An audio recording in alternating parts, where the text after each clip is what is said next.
want to just try and get everyone to know that we want our waters to be clean.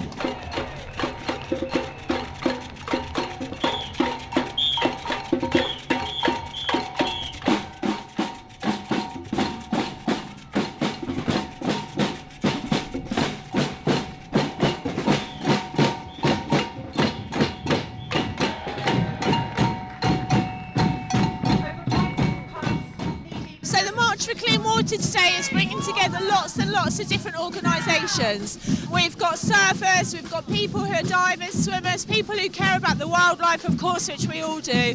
We don't want to be swimming in poo, and ultimately that's what's happening.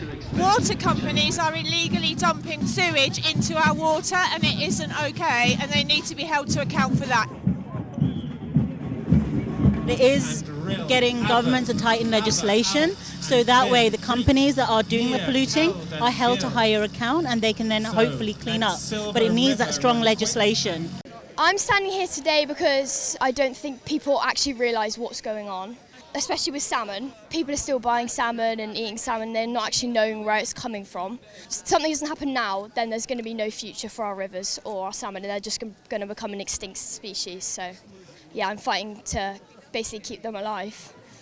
I like to fish the River Wye. That's deteriorated significantly in the last 20 years. It used to be a clear running river. The biomass of the river has taken a nosedive. In a large part that's down to water companies dumping sewage and chicken farms. They spread the chicken manure onto farms in the Wye catchment area, and then that gets washed into the rivers.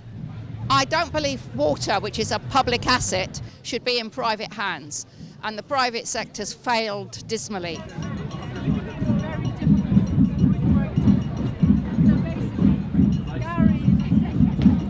They take profits, they don't invest, and we've ended up with sewage in our seas, our rivers, and they're not investing in ensuring the supply, which is even more important with climate change.